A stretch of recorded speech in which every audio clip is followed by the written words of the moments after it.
Okay, so we're back looking at this LS. This is a LM7. This is a 5.3 liter out of a truck, cast iron block. This is not aluminum. I'm putting this in my shop guinea pig from now on, which I guess, you know, I got it really cheap, 500 bucks. I paid for a 94 GMC C1500 short bed. I'm gonna lower it down 5 inches in the front, 7 inches in the back. Gonna lower it down, get the suspension a little more drivable because it's monster trucking right now. It had the NV3000 or whatever, I don't know, the 5-speed manual. I'm not a manual guy. I had an ACL surgery. I can't work a clutch anymore. It's not comfortable for me. I like my automatics. Now, for me, the two automatics that I really like are the Ford E4OD, which is also like the 4R700 or something, or 700R4. That's the newer version of the E4OD. But the E4OD, that's my favorite Ford transmission. And the Chevy is the 4L80E, not the 60E. So that was my combination. I want to go with the LS, which is, you know, I guess the platform of what this engine's designed after. This is an LM7, not an LS. But this is an LM7, 5.3 liter. And then I got over there behind the cylinder head, that is a 4L80E that I freshly pulled out of a junkyard. I might try to find the clip of me Facebooking a friend of mine, and I'll throw it in here. I had to pull this out of a truck, a dually with the 6.5 liter turbo diesel with no jack. That was like the most dangerous thing I've ever done in my life. I was absolutely terrified. It was like 2 feet up in the air. These are heavy transmissions. You do not want to get underneath these when they're free falling. You can see up here it like broke the case a little bit, whatever it hit on its way down. So, you know, dangerous shit, but I got it. I got it. The engine, as far as I could tell, the reason it was in the junkyard, probably the infamous tap noise. Can you see it there? That's what makes the noise on these things. Yeah. Where am I at? Yeah, right there. You can see that. These cams start flaking apart, and the lifters make noise. This one, you can tell by how dark everything is. Didn't see regular oil changes. And, you know, I got a friend which I know is going to watch these videos. He changes his oil like once a year. It's fine if you don't drive a whole lot, but when you get a high mileage engine and you drive a lot, the oil just burns on and ruins everything. So, anyway, that's my setup. I got the little pickup truck. I'll see if I can find a picture of it, maybe throw it in here so you can see what the pickup truck looks like. We're doing this engine, that transmission, but I'm doing some unconventional modifications to the transmission just to see, you know, it's all of those. Let me set the camera back up. Well, I may as well just show you. Oh, and since I'm working for myself, like these toolboxes, like I usually would have this at a shop, which these toolboxes are really nice, except I've got all my tools on my van, and this just winds up being like parts storage. So, yeah. So we're doing, and I'll get more in detail about all this, but I'm doing a modification to the transmission. This is all transmission stuff so far. I don't have everything for the transmission, but you know, I don't want to go too in depth. I'm running up some time on this, but so far all we got is, oh, let me put this back up here.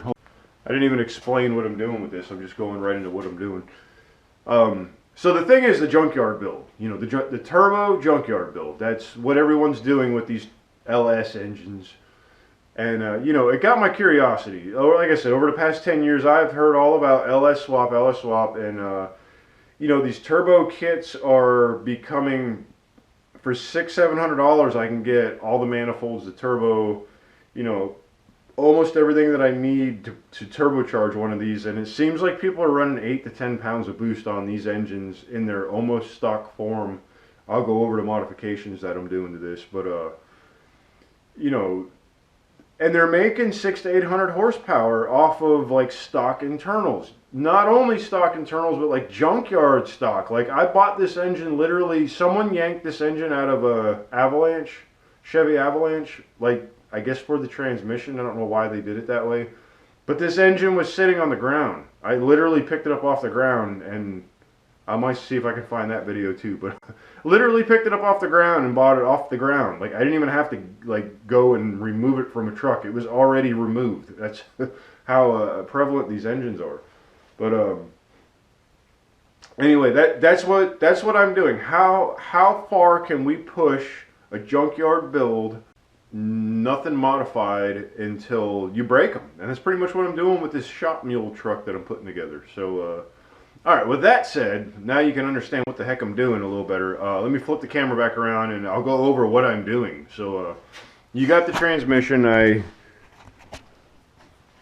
I got a couple modifications for the transmission. Once I get more of that, I'll like make a video of tearing down and rebuilding the transmission and with all this stuff. But for right now, first things first, I'm working on the cylinder heads.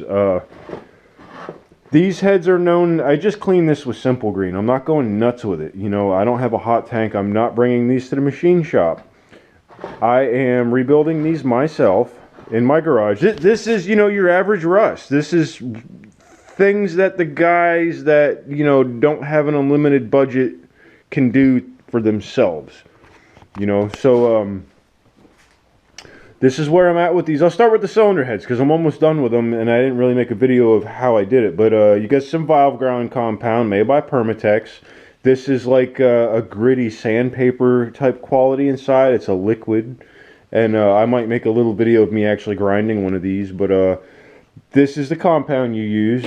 You pop these out, and might I add, you know, you want to move it this way and see what kind of play is in these. These have zero play. This whole engine so far that I've been messing with has very little wear on it, despite the fact that it hasn't had good oil changes. But take our intake valve out here. What that valve grind compound is doing, this little beveled edge here, you see that light gray surface there? I've already done these. The rest of these need to be done, but I've done these too. You want to mate this surface. This is a steel ring that's pressed in to this aluminum head, and this valve seats on that. But what you want to do is clean up this surface and you know, get this back in here, and that's it. Like, that's all you really do, unless you're doing a 2 or 3 angle valve grind job, which this is a single angle. Let me pop this back out here, which I could have just done the other valve that was already sticking out. But this is a single angle. I got one like 32 or 45 degree angle here. This is a single angle. Now a 2 or 3 angle grind job, you would have different angles in here. And you know, back in the day they used to do that. See, this is where I'm getting confused. Back in the day they used to do all of this special stuff to you know, hold blowers and superchargers and all this extra power. Here comes along the LS, breaks the mold and says, hey, you can make all this power without doing this stuff. Factory valve train. The only thing you needed to do is upgrade the valve springs. So that's what I've got. These are new. These are Viton valve guide seals. These you can get at any auto parts store. There's nothing special about these. These little guys go on the stems of these, keep oil from getting down into the cylinders. So that nothing special about those. These, on the other hand, are well, they're made in America. Let's start right there. All right. So I gave somebody a job. Bam!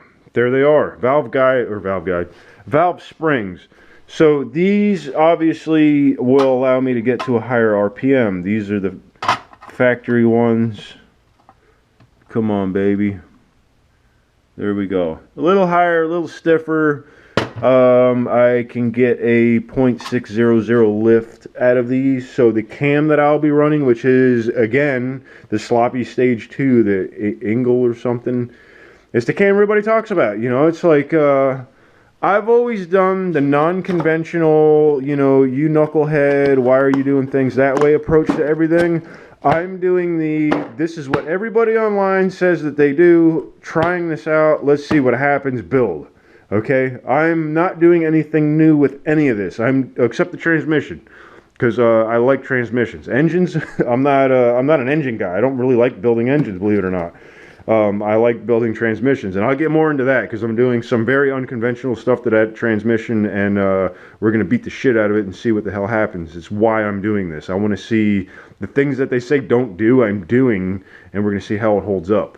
But we'll get into that. So that's a couple series of videos all on its own.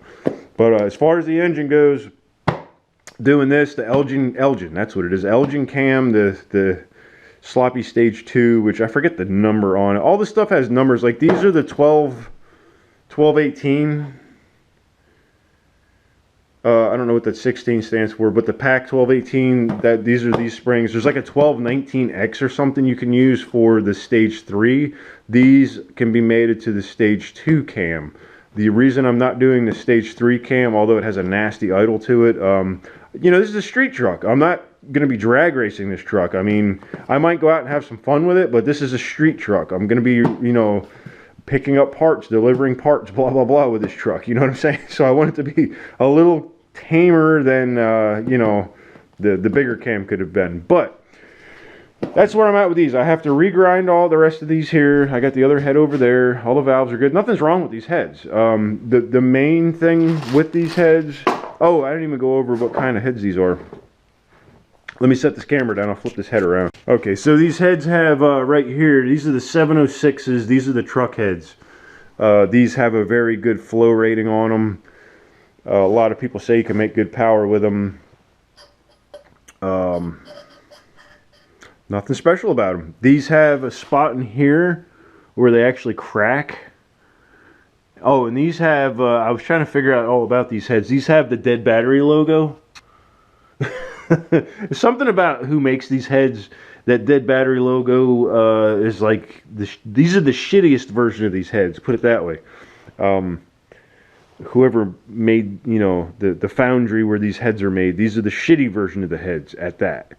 So, you know, they're not bad heads in a whole, but as far as how they're made, blah, blah, blah.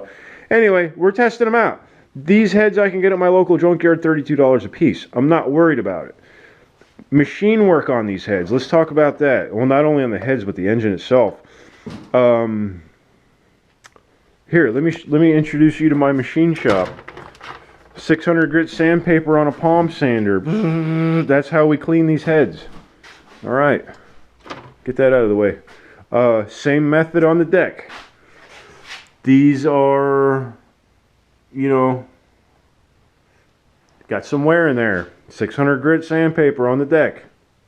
That's all it's getting. I'm putting head studs on this. Probably a Chinese set of head studs, not a good ARP set of head studs. Piston rings. I'm not getting new piston rings. We're reusing the old ones. These are the uppers, the lowers, and my oil ones. The oil ones you don't have to worry about. The oil control rings you don't have to worry about. These I have, oh here, let me show you. Let me show you how I ground these. With my Dremel, I turn that on and bzz, bzz, bzz, that's how I ground these. I went from a 0.14 to a 0.28. I did Instagram that, I believe, when I was doing this, but opened up my ring gap a little bit for the boost. Problem with these is if your ring gap isn't enough, these get hotter because of the you know, elevated combustion chamber temperatures from the boost, and it'll break the ring lands off of the piston. So opened up the gap on all these. I've already gapped all these. These are almost ready to go. I do need lighting sucks. I do need to get the cam bearing remover and installation tool and put new cam bearings in this block. That's kind of all it's waiting on. Pistones. This is Chem Dip. Which is what I was doing earlier. I'm just getting all of the carbon out of these. I'm dipping these overnight and then scraping all the crap out of them. Doesn't do a bad job. When they're done, you can actually see the machine marks on these. They're not bad. I don't know if this camera is going to focus on any of this, but I don't know how many miles are on there. You can actually see some of the writing on these. Stuff does a pretty good job. But I got all them to do. In fact, I'm going to put this back in here.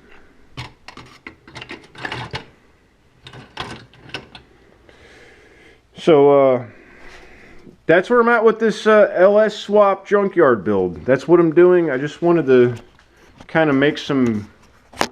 This is going to be 2 videos. I'm already at 30 minutes. That's where I'm at with this. The crank, I didn't even go over there. It's kind of dark over there. The crank is in really good shape. The crank main bearings are really good. All of the rod bearings were really good. For a truck that probably was ran low on oil, never had oil changes, all the bearings look good, except the cam bearings. Cam bearings are toast. Why, I have no idea. I don't know why the cams are such a problem with these engines, but